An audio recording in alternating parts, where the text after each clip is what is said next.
Hey, y'all. Well, what we're not going to do is act like that perm I said worked out well, because it didn't. But this is the wash day for it.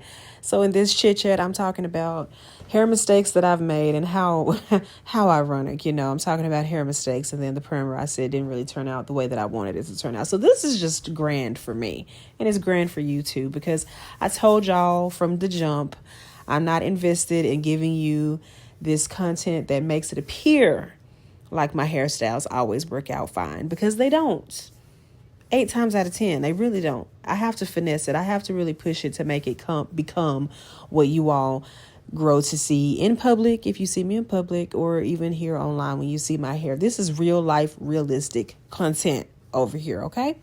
So that's why I'm fast forwarding through this. I had this whole Amazon haul. Y'all saw me with the box a few minutes ago. Oh, I was so ready. I was fresh after church. I was feeling so confident. I said, I'm just going to do it, an Amazon unboxing. And then I have my perm rods, and then I'm going to do my perm rod set. I was just imagining so much greatness and grandness coming from this video, and none of that happened. However, if you want to screenshot some of the products that you see here, be my guest and do it. I got all of it on Amazon. I was going to link all the stuff below, but I changed my mind. I ain't linking nothing, because I just said, it is what it is at this point. But I do wear press-ons. You'll see that later on in the video. But again, let's get to the main point. Let's get to the final factor of it all, which is the hair mistakes that I have made in my natural hair journey. I have been natural for 7 years. And I think on the previous video, I briefly discussed the pros to this natural hair texture that we have. It is one of the most least loved hair textures because it's not springy and bouncy like the 3A curls and those with looser textures.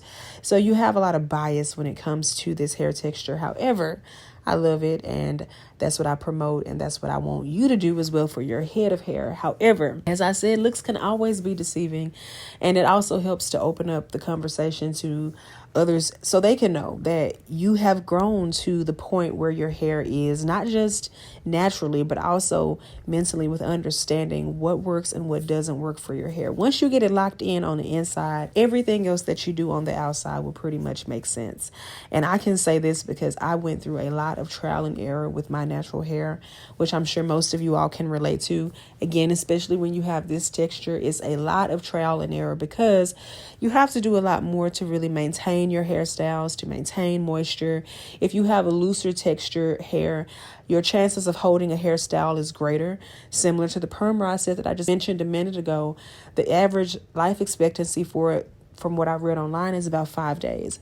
But everybody doesn't achieve that 5 day, because depending on your hair texture, depending on its porosity, so many factors involved, that hairstyle might last you about 2, maybe 3 days.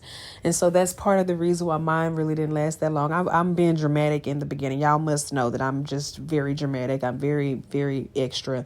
So I'll do the theatrics, but honestly, that's what happened with this whole entire process with the perm rod set. So you have to know that going in, what will work for your hair and what won't work for your hair. And even if you are able to do a hairstyle that is similar to what someone else is able to do, the way it's going to look on you versus the way that it's going to look on someone else is not always going to be the same. The way you maintain it is not always going to be the same. So you have to come in with that mentality first. And your mentality is what will help you as you go throughout your natural hair journey. So beginning with mine 7 years ago, I had absolutely no idea what I was doing. I've been relaxed since I can remember. I didn't know what to do with natural hair. And then on top of it being natural, my hair texture, I wasn't well versed on it. And at the time, if y'all remember the first time the natural hair movement started, we didn't have a lot of extra anything. We didn't have a lot of information or education on it. We just knew we didn't want perms anymore, so we went with that. And from there birthed the natural hair movement, where you had YouTube girls getting on talking about how to care for your hair, and you had beauticians and you had cosmetologists. You had so many people joining in on the conversation, but we had such an influx of information that we really didn't know what to do, what would work. Most of us turned into product junkies, where we had almost 600 billion products under our cabinet on top our cabinet, under the bed, on top of the bed, on the dresser, in the refrigerator. I mean, we had stuff everywhere. We were becoming little scientists, making our aloe vera juice and then making the hair masks with the mayonnaise and the eggs. Am I bringing back memories or what? Y'all, the rice water, we were doing so much stuff.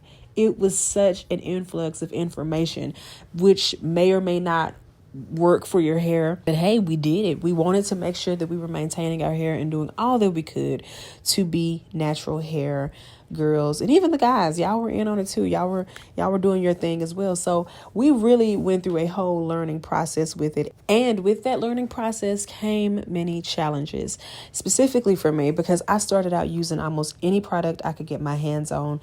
I was natural. What am I using? So I started out with braids. My sister braided my hair. She did some no, they weren't knotless. They were box braids. She did that, and I wore braids pretty much for as long as I could until I was ready to take my braids down and go ahead and cut my hair and do the air quotes big chop. So I did the big chop, and looking back on it now, I wish I had maximized on the short length, because just as a FYI, perm rosets to me, they look the best on short hair. I mean, it's just something about the length and the way those curls are formed and the way that it makes this euphoric image or crown on a woman's head when she's wearing it. It is everything. It is chef's kiss. I love it. So I really do wish I had done more with that and maximized on the perm rosette when it came to that. However, I was newly natural and I didn't know what to do. So all I did was walk around stuffing my hair in buns 24/7 because I didn't know what to do with my natural hair. I didn't know if it would lay down. So I was packing on the gel and other products to make it lay down, because guess what? I had to go to work. I didn't have time to sit at home and experiment and test it out and see what would work. And then if it turned out ugly, I could kind of hide behind the door for a couple of days until I got it together. No, I had to go to work like the next day, the next week. So I was able to do a quick bun, and that worked out well for me. And then I was able to go and get a braider to do some Senegalese crochet twists in my head. And so those worked out for a minute. And I stayed under that. I rocked that for a long time. That was what I was comfortable with. That's what I knew would work. That's what I felt would work. So I did that for a minute. And ultimately I grew from there. And I began to learn how to do my hair. I started learning how to braid, do knotless braids, and do faux locks. And while those protective styles are great, they are amazing, there is maintenance that goes along with it that you have to do with your hair underneath. And so starting out, I was pretty okay with it. You know, I was doing my hair and I was braiding it up. And then ultimately around the pandemic, that is when we started to have some hiccups, because I had faux locks, and when I was taking my faux locks down, I'll never forget, I was just cutting them and taking them down, and then all of a sudden the scissors made a certain sound that didn't sound like the sound that the synthetic hair makes when you cut it. This sounded more like hair from my head, and lo and behold, a braid was just flop, it just fell down, and I was so I was so in my feelings. I was like, wait a minute, what? So what just happened? Did I just cut my braid out of my head? Yes, I had. By then, I was 2 years in being natural, but my hair had grown.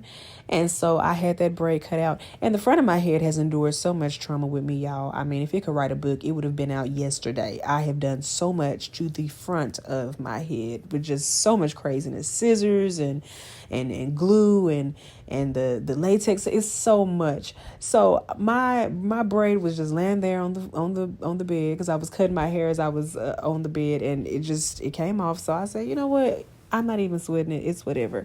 So we move from that, and then we go into me wearing knotless braids. And again, I'm telling y'all, I'm a working girl. So I'm doing hairstyles that can last me, that can help me not really have to fool with my hair a lot. Because one thing about our texture, it is beautiful, it is great, it is grand, but at the same time, it takes a lot of work to really make sure that you're doing the proper care and maintenance for it. You have to carve out enough time. And when you are on the go, when you're an on the go girl, sometimes, if not most of the time, protective styles suit you better, because you're able to just get up and go, and your hair is not something that you always have to wrestle with. Which is why my hair routine, I will wear my hair out, but I normally wear it out for just a couple of weeks, maybe a month or so, and then I'll go back under protective styles, because it helps me have a healthy rotation with what I can do for my hair in the midst of my lifestyle. And I can hear some of y'all protective style haters now talking about, oh, y'all just embarrassed. Y'all don't like y'all hair texture. That ain't even what it's about for everybody. When you are on the go and you are constantly on the move, you have to have something that can hold you down so that you can be a get up and go person. Something that will help you when you get up in the morning, not have to carve out as much time to do it. Check off one thing on your list that you don't have to worry about when you get up in the morning. It's just something that's helpful, and it's not about being embarrassed. It's not about being ashamed. It's not about trying to walk around and have European this and European that, a sew in, a weave, a quick weave, braids, boho braids, locks, whatever we choose to do, we can rock it all. We can rock our natural hair, and we can also rock a protective style. So don't get it twisted. Don't even go there, because it's not even about that. And it's really all about compatibility. It's all about comfort, and it's all about being able to maximize as much time as you can in your daily life. And when I tell y'all I do it, and I did it at that time, it worked so well for me. However, I started going into knotless braids, and with the knotless braids, I will tell y'all that part 2 in the next video. But for right now, you already know I cut the braid out of my head. You know that. So it gets crazier. Oh, it does get crazier. So stay tuned for part 2. It's coming. Stay tuned. I'll finish it up. In the meantime, finish out this video, and I will see y'all on my next one. Don't forget to like, comment, and subscribe, and catch up on all my latest content. All right? Bye, y'all.